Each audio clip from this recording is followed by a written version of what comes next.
जय श्री कृष्ण। सूत जी बोले, अब मैं तीनों लोकों में विख्यात, सब पापों को नष्ट करने वाले और सब कामनाओं को देने वाले व्रत का वर्णन करता हूँ।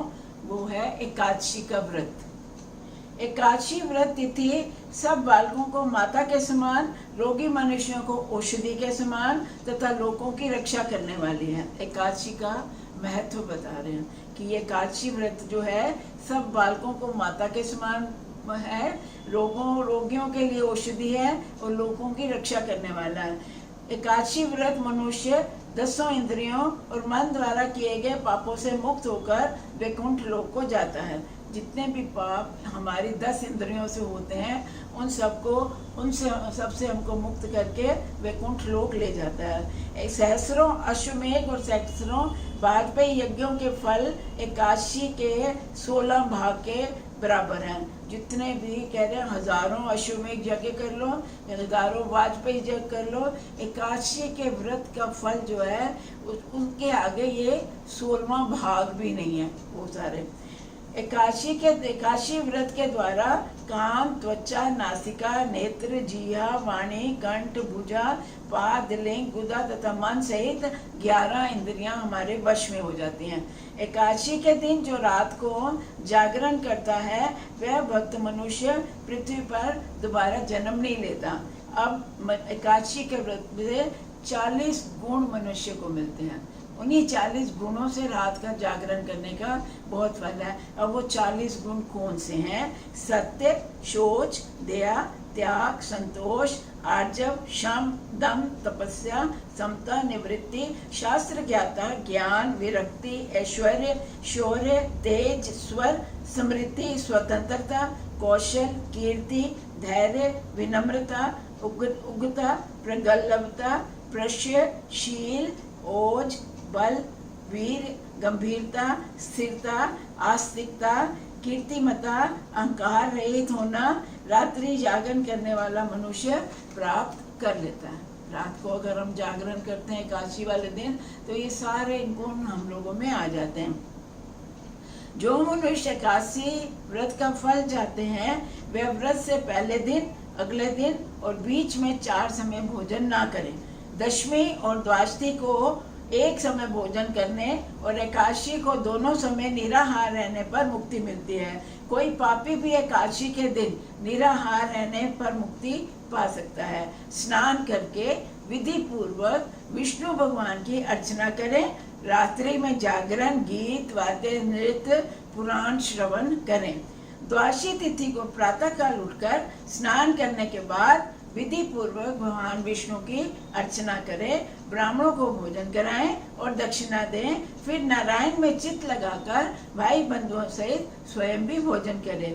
जो व्रत करता है वह विष्णु लोक को जाता है। गंगा के समान तीर्थ नहीं, माता के समान गुरु नहीं, विष्णु के समान देवता नहीं, व्रत के समान तप नहीं, वेद के समान शास्त्र नहीं, शांति के समान कोई सुख नहीं, सत्य के समान कोई ज्योति नहीं, कार्तिक के समान कोई व्रत नहीं, ज्ञान के समान लाभ नहीं, पिता के समान कोई गुरु नहीं, कीर्ति के समान धन नहीं, एकादशी के समान कोई व्रत नहीं। अब इस एक इतिहास सुनो जो मैं तुमको कहता हूँ। भद्रशील और गालव ऋषि के संवाद को सुनो।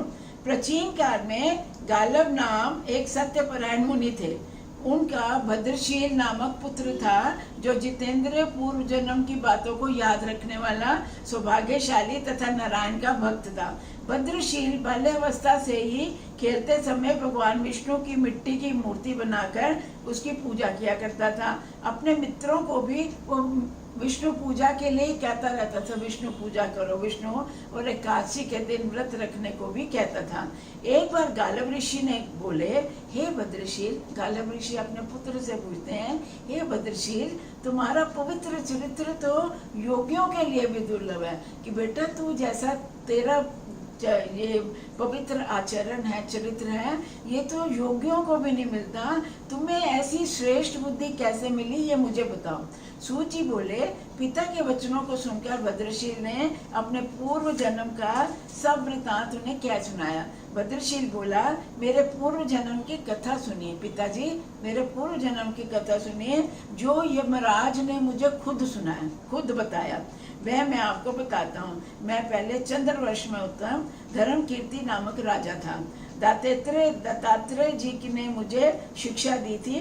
9000 वर्षों तक पृथ्वी का पालन करते हुए कई शुभ और अशुभ कार्य मैंने किए। उसके बाद पखंडियों का संग करके मैं भी पखंडी बन गया और सारे पुण्य मेरे नष्ट हो गए। वेद मार्ग छोड़कर मैं अधर्म के मार्ग पर चल पड़ा। एक बार मैं शिकार खेलने गया, वहाँ अपने साथियों से अलग अकेला भूख प्यासे व्याकुल हो रेवती नदी के तट पर जा बैठा। सायंकाल मैंने जब एकादशी रखने वाले को देखा तो भूखा प्यासा ही उन लोगों के साथ बैठ के जागरण करने लगा। कह रहा, मैं शिकार खेलने गया, वहाँ अकेला रह गया, इतनी देर में कोई एकादशी की पूजा करने वाले लोग हैं, मैं भी उनके साथ बैठ गया पूजा करने। रात्रि जागरण करते हुए मैंने वहीं प्राण त्याग दिए। भयंकर यमदूत पकड़कर मेरे को यमराज के पास ले गए। यमराज ने चित्रगुप्त से मेरे कर्मों का लेखा जोखा मांगा। चित्रगुप्त को बोला, बता भाई इसने कौन से अच्छे बुरे कर्म करे हैं। चित्रगुप्त बोले, हे धर्मराज सुनिए, यद्यपि ये महापापी है, परंतु इसने एकादशी के दिन सुंदर रेवा नगरी के तट पर उपवास से ही जागरण किया है, अतः इसके सब पाप नष्ट हो गए, ये पाप मुक्त हो गया है।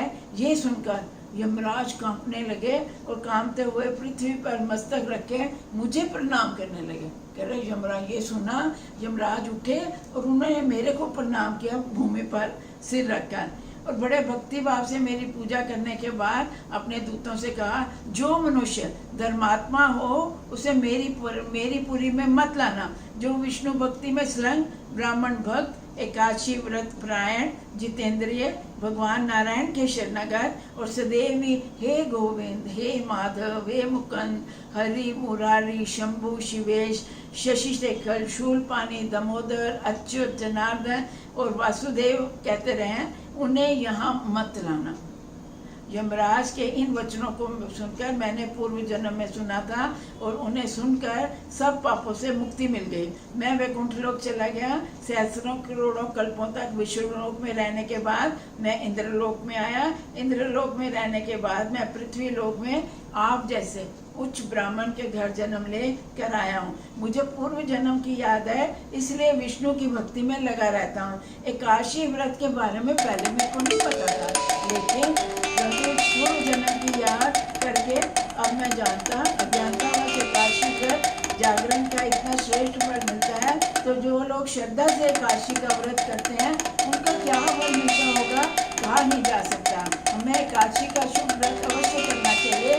जो इस कथा को भक्ति पूर्वक सुनते हैं या पाठ करते हैं वे सब पापों से मुक्त होकर विष्णु लोक को जाते हैं। पुत्र की सारी बात सुनकर गालव जी बोले, मेरा जन्म सफल हो गया, क्योंकि विष्णु भक्ति परायण पुत्र ने मेरे घर में जन्म लिया। इस प्रकार संतुष्ट होकर गालव मुनि अपने पुत्र को हरि पूजा का उचित मास विधान और नियम समझाने लगे। जय श्री कृष्ण, जय श्री कृष्ण, जय श्री कृष्ण।